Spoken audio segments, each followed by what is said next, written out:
The Nikki Haley campaign cannot name a state that they can win in. And people did say that she could win New Hampshire. Governor Sununu, her biggest cheerleader up there, was running around the state saying Nikki Haley's going to win in a landslide. And then all of a sudden he started to walk that back. And then he said, oh, no one's expecting her to win. It doesn't matter if you take second place, Jennifer. No one gives out silver medals in politics. She lost in Iowa. She lost in New Hampshire. She's going to lose in South Carolina. There is no pathway to victory. And it's a disservice to the American public that you guys are pretending that she can win. Well, that's President Trump's press secretary, and she's talking about Nikki Haley can't name a single state that she can win.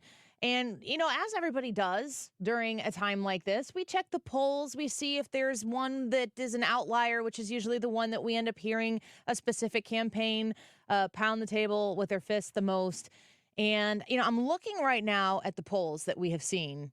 And I'm looking at the results that we've seen in Iowa and New Hampshire, and I'm thinking, I got to talk to Robert C. Cahaly. He is the chief pollster and founder of the Trafalgar Group. He's also the co-host of the Polling Plus podcast, and he's here with us now on the Annie Frey Show. Robert, welcome back. It's great to have you here.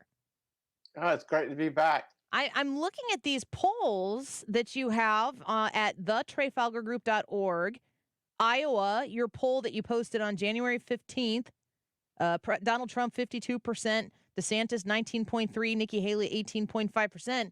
That's pretty close to the actual results of that turnout. What have you felt so far about your polling at the Trafalgar Group, including those New Hampshire results, what you've learned from people in your polling and what we've seen in the actual results? Well, New Hampshire always presents a particular problem because it's an open primary.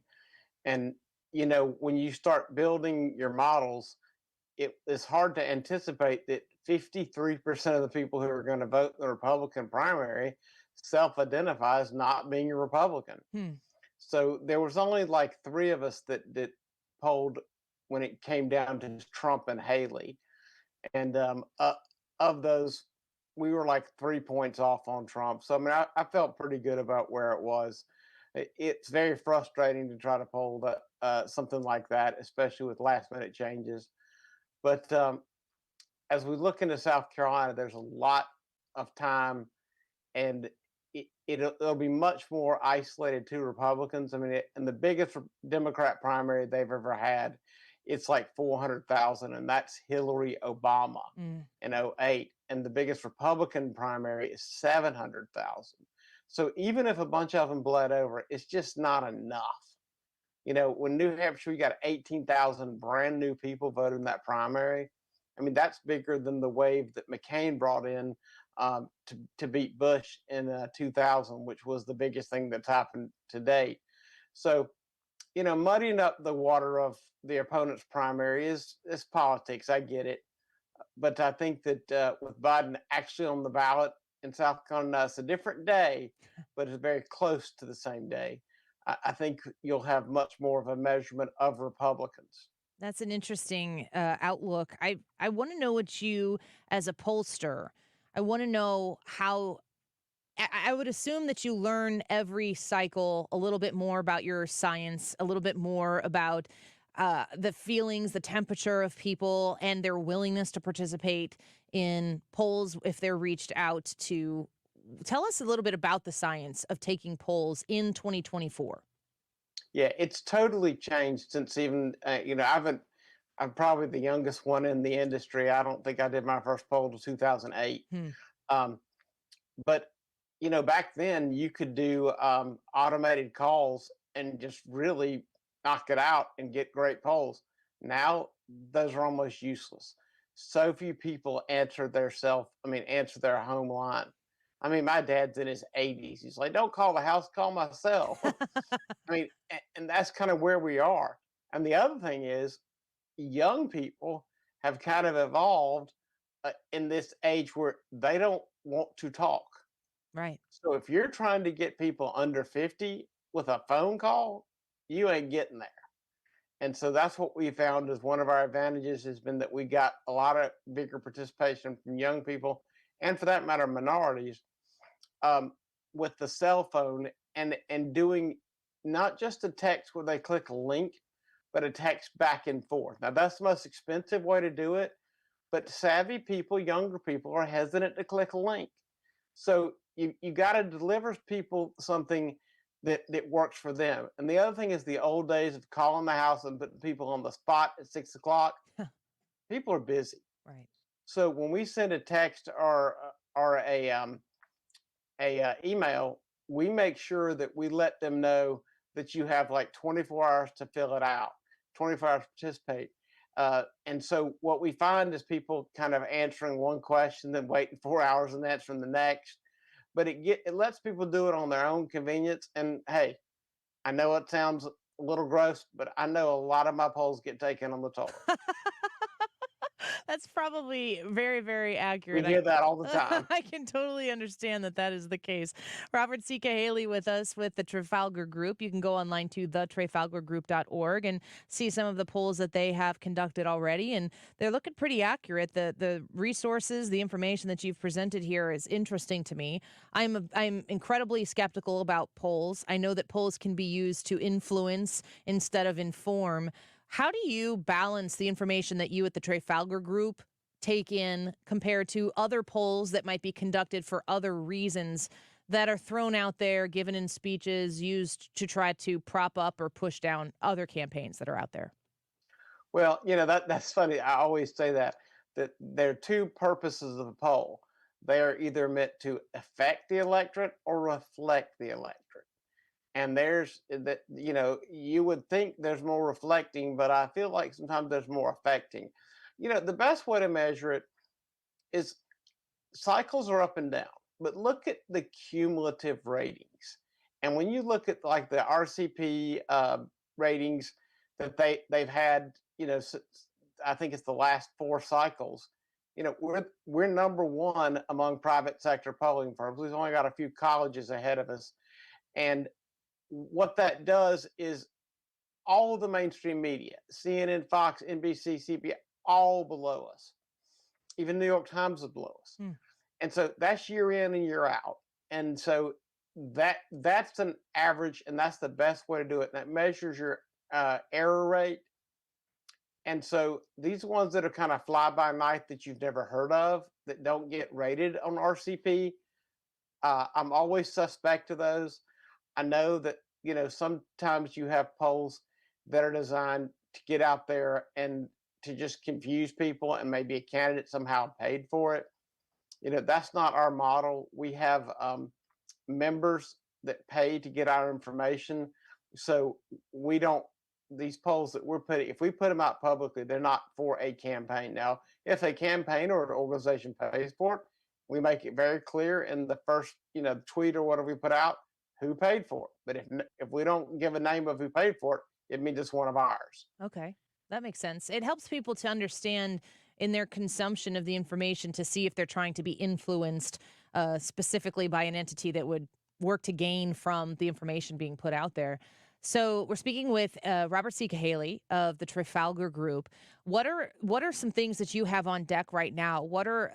Is it always in this timeline of a campaign? Is it about specific results in specific elections in specific states? Are you polling moods of people or issue-based polls out there right now that you're going to be releasing? We definitely do a lot of issue work, and then we do a lot of stuff for corporations and stuff like measuring public opinion as it relates to some of their brands and stuff and things of that nature. But one of the things we're looking at is kind of what motivates people to vote and what their top issue is. And so everybody seems shocked when it's immigration. And what I explained is the reason for that, and we saw this coming for a while, is there are, we joke about there being two justice systems. Well, there are two economies. And for the people on the upper end, people that are in, somehow tied to something that's getting some government renewable energy money, and these guys are going wild. But the people that are moving the election that care about economy first are the ones that are putting their groceries on a credit card. However, with the border, because of fentanyl, that is touching everybody, rich, poor, everybody. And so that's why it's more of a dominant issue, because again, there are a lot of people who don't have a slightest problem with the economy. And if you look at some of the exit poll data in New Hampshire, we saw that a majority were either satisfied or somewhat satisfied with their economic situation, Mm. which certainly is not representative of the entire country. And so I think that that's one of the things that we knew that early on. The other thing, you can go back and look at the record. 2 years ago, when the first Israeli Hamas thing started, there was a little dust up. We did a poll to see who people blamed. And what we put out there, we found is the majority of Democrats blamed Israel. And we put that out there. We were roundly criticized. This is not right. And I said, hey, I'm not saying Pelosi doesn't support Israel. I'm not saying Biden doesn't. I'm not saying Schumer doesn't. I'm saying the rank and file Democrats and the young Democrats don't. Mm. 2 years later, surprise, surprise, we were right. Man. Robert C. Cahaly with us with the Trafalgar Group, a polling entity you can learn more about at the trafalgargroup.org, and has produced some very reliable polls leading into both Iowa and New Hampshire.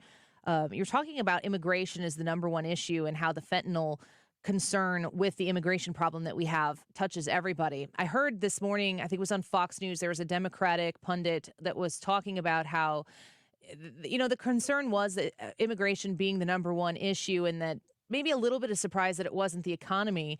And the Democrat was saying that shows that people aren't that upset with the economy, that the economy is improving and people are feeling it that way. And I'm curious if in your studies, if you've noticed that people are softening on the economy and thinking that it's better, or if immigration has just become that big of an issue that while people still maintain the same amount of concern for where we are economically, that the immigration, fentanyl, border security problem has just surpassed it with that much more extent. Well, like I was saying, border goes across all levels. But what we are finding is, there are people whose income has risen, and whether depending upon the industry they're in, there are a lot of people who work in things that aren't really shakable. But the folks that have economy first are those ones that are struggling the most, and that's a big number of people. When just look at other consumer data, like the fact that uh, repossessions of cars are at all times high, credit card mortgages and defaults. I mean, credit card um, are at all time high, and defaults on credit cards are at all time high.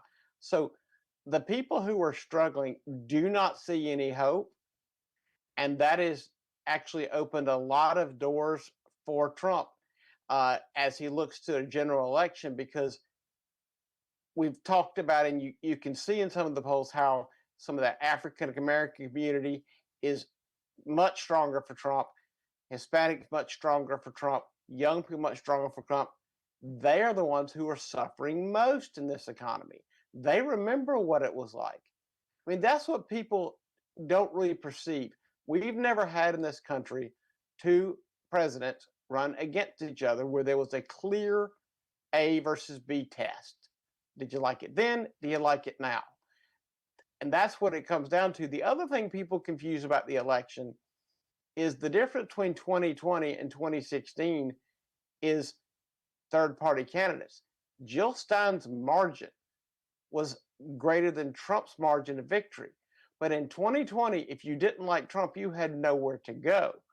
In 2024, there's going to be all kind of places to go, whether it's Cornel West, who's gotten on a lot of ballots, whether it's No Labels, whether it's Kennedy. There are going to be a lot of places to go if you don't like Trump, but just can't stomach voting for Biden. Mm. And last time, they all just piled on to Biden. Add to the fact that half the Republicans who did that have big time buyer's remorse now. That's a really interesting point that will have a measurable impact, I'm sure, on the 2024 election. Before I let you go, we're speaking with Robert C. Cahaly of the Trafalgar Group, the trafalgargroup.org, if you want to check out their website. I want to ask you if you have researched or are looking into winning issues for Joe Biden. If there are any standout areas where the Biden administration or Joe Biden as a candidate can really lean into what we can expect to see from their campaign as winning issues for the current president. Well, obviously, one of the things, if you look at the history of politics in 2004, the fact that traditional marriage was on the ballot in so many states is probably the reason Bush won, because it turned out a lot of people in a lot of specific states. As I recall, that was the year Missouri took over the legislature. It was such a big Republican turnout. So, in the places they're going to put abortion on the ballot, that could be an effective issue. But you look at a swing state like Michigan, that's already done. It's a constitutional amendment. Ohio, it's done. So the fear of abortion in 2022, the fear of how restricted things are going to get, has been replaced by the reality that settled in that most of the abortion laws kind of fit the states that they are in now. And, there is not all the stuff you were warned about, people, stuck and being arrested for having a miscarriage. I mean, all that nonsense didn't happen. But I do still think abortion can be a motivating issue as a scare tactic. I also think this idea that they're going to push about, democracy and dictator and all those type things can be an issue. But it's really hard to point to other things. Now, there's a lot can happen between now and then. And what I will tell you is the biggest thing, and this is the reason that I'm not so confident as some are in the Republicans' ability to win the White House this year, is the Democrats have a machine like you cannot possibly imagine. I've seen this firsthand. The Republicans send out a bunch of mailers and try to get something done and do a bunch of TV ads. The Democrats parachuted 1,000 paid political operatives in the state of Georgia. They were going from person to person with some computer program to pick the people that were on the cell phone and turn them into a get out the vote mechanism where people could text everybody in their cell phone and remind them to vote. That is powerful. And the ripple effect is amazing. So in 2022, if you look at it, it wasn't that there wasn't a red wave. There was a red wave in a lot of states. But in the states with U.S. Senate races, they built that blue wall and dispatched that operation. And that operation, I do not see the Republicans having an answer for it. Man, it will have a huge impact, and I hope that the Republicans do pay attention to what has happened before and work on having a sufficient answer, of course, but we will wait and see and continue to watch your polls as they come in. We appreciate you being here with us. We hope you'll come back again soon because there's always going to be lots to talk about. Robert C. Cahaly, thank you for being with us here today.